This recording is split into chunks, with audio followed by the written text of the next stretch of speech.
La piscine de Virton a été inaugurée il y a 5 ans. François Culot, vous êtes le maire de Virton. Les chiffres de fréquentation sont bons? Oui, ils sont bons, ils sont pas encore parfaits, mais ils sont à la hausse. Donc c'est une bonne nouvelle puisqu'on a à peu près 2000 personnes par semaine maintenant. Pour un total, on a frôlé les 100 000 au tout début, la première année complète. Puis il y a eu le Covid 2019 donc? 2019, oui, c'est ça. 2020, 2021, c'était moins bon. 2022, on est un petit 80 000. Et cette année-ci, on espère atteindre les 100 000. Et pourtant, cette piscine a coûté cher aux Virtonais, donc c'est pas si simple, l'équilibre financier. Ah ben non, c'est pas simple. La piscine a coûté 11 millions. Une piscine, tout le monde doit savoir qu'elle est toujours déficitaire. Donc, il y a une intervention de la population virtonnaise qui paye cette piscine. Le remboursement de l'emprunt, c'est 600 000 euros par an. Et le déficit d'exploitation, c'est 900 000. Donc, le Virtonnais paye 1,5 million pour sa piscine.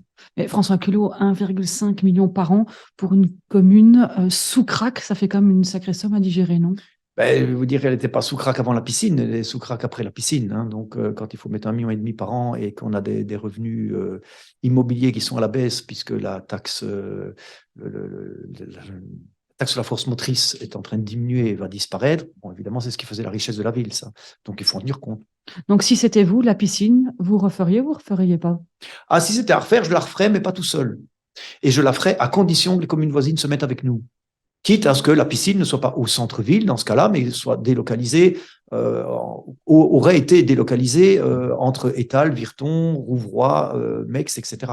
Mais Voilà. maintenant, vous l'avez, cette piscine, alors Ouais. vous êtes obligé de l'assumer. Ouais, on va pas passer son temps à pleurnicher dans son coin en disant qu'elle coûte cher, etc., et qu'on est les seuls à payer. On va essayer de transformer l'essai. On a toujours voulu être positif. Cette piscine est magnifique. C'est quasiment, on est peut-être un peu chauvin, mais c'est la plus belle piscine de Wallonie actuellement.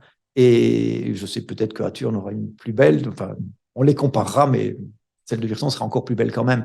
Et donc, l'objectif, c'est de transformer l'essai au niveau économique et commercial pour que les gens qui viennent, les 2000 personnes qui viennent chaque semaine, c'est 1000 étudiants et 1000 personnes de l'extérieur, en majorité des gens qui ne sont pas de Virton. Donc, il faut que ces gens-là, qu'on les attire pour qu'avant, ils aillent faire des courses à Virton et qu'après, ils aillent au restaurant, qu'ils aillent dans les commerces au centre. Et pour ça, il fallait rénover le centre-ville, ce qu'on vient de faire maintenant. Donc, on est en train de mettre les pièces du puzzle en place. Parce que ce qui en ressort, en tous les cas des données qu'on nous a communiquées, c'est que quand même la piscine attire des gens. Les gens viennent d'Arlon, viennent de beaucoup plus loin ou de Libramont jusque chez vous. Oui, c'est intéressant. C'est grâce à la piscine qu'ils viennent voir, mais on doit, comme j'ai dit, transformer l'essai. On a quand même une offre commerciale qui est intéressante. On a une ville qui est une belle ville, une région qui est une belle, à la Go, mais c'est pas moi qui le dis, c'est un journal flamand qui dit que c'est probablement la plus belle région de Belgique. Donc, on a une belle ville, on a une belle région, on a des commerces, on a une activité sportive qui est exceptionnelle, avec un club de football qui est en D2, avec un stade aux normes, avec un club d'athlétisme avec notre petit Julien Watrin, un stade d'athlétisme qui est aux normes pour des compétitions internationales, avec une équipe de tennis de table qui est en D1 national. On a une activité sportive terrible, on a une activité culturelle exceptionnelle. Hein. On a toujours dit les concerts à Virton, que ce soit les apéros kiosques, que ce soit l'Orchestre national de Belgique, qui vient à Virton. Et il n'y a qu'à Virton dans la province qui viennent chaque année, avec une ambiance d'enfer. Bon, l'ambiance virtonnaise, c'est pas qu'une légende, hein, c'est une réalité. Donc il faut transformer cette piscine en point fort. Voilà, tout à fait, pour que les gens, ce soit un point d'accroche pour que les gens viennent chez nous. Et de plus loin. Merci beaucoup François Culot Voilà. d'avoir répondu à nos Voilà. questions. Être Merci. service.